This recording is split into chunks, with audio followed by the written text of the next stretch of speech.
অ্যাপেন্ডিক্সটা কেটে ফেললে মানে অপারেশন করে ফেলে দিলে তার জীবনযাপনে, হজমে বা অন্য কোথাও কোনো সমস্যা হওয়ার সম্ভাবনা রয়েছে? এটা সম্ভাবনা নাই এই কারণে, কারণ আমি আগেই বললাম যে এটা একটা ভেস্টিজিয়াল স্ট্রাকচার, অর্থাৎ অতিরিক্ত ছিল। মানে অন্যান্য প্রাণীর জন্য খুব প্রয়োজন, কিন্তু আমাদের জন্য এটা ততটা প্রয়োজনীয় ছিল না। তো যাই হোক, তো এই জন্য ওই অংশটা আসলে ফাংশনটা খুবই কম শরীরের।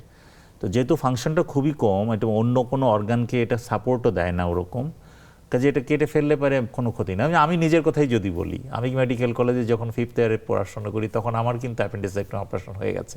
আমি তো দিব্যি সারা জীবন সার্জারিও করলাম এবং মোটামুটি অনেক দিন হয়ে গেল, আমি প্রায় 35 বছরের কথা বলছি। তো এরকম দেখা যায়, অ্যাপেন্ডিক্স কিন্তু ওই এজেই হয়, আমরা বলি teen age, late teen age, অর্থাৎ 15 to 25 ভিতরেই কিন্তু এই রোগটা বেশি হয়।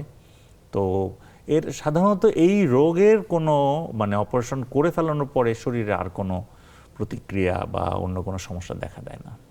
আচ্ছা, আগে আপনারা অ্যাপেন্ডিক্সের অপারেশন করতে পেট কাটতেন, জি। এখনো কি পেট কাটতে হয়? না, এখন পেট কাটা প্রয়োজন পড়ে না, এখন আমরা ল্যাপ্রোস্কোপির মাধ্যমে ছোট্ট ফুটো করে করি।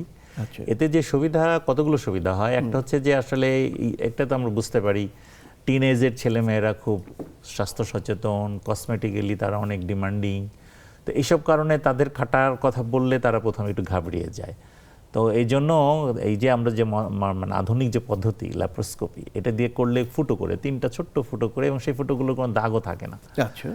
আর যে দ্বিতীয় যে সুবিধা, এটা আমরা বলি যে অনেক সময় যে ডে কেস সার্জারি বা 1 নাইট স্টে, অর্থাৎ সকালে যদি অপারেশন করে সন্ধ্যার সময় রোগী বাসায় চলে যেতে পারে, অথবা বিকালে অপারেশন করলে পরদিন দুপুরে বাসায় চলে যেতে পারে। তো এই সুবিধাটা দেওয়ার জন্য বাসায় গিয়ে কি তাকে 7 দিন 15 দিন বা 20 দিন শুয়ে থাকতে হবে? মানে সুস্থ মানে চলাফেরা না করতে পারলে তো আমরা বাসায় পাঠাই না, সে চলাফেরাও করতে পারে, খাওয়া দাওয়াও করতে পারে, এবং আমরা অতি দ্রুত ছেড়ে দিতে পারি শুধুমাত্র ওই যন্ত্রটার জন্য, ওই সুবিধাটা নেওয়ার জন্য।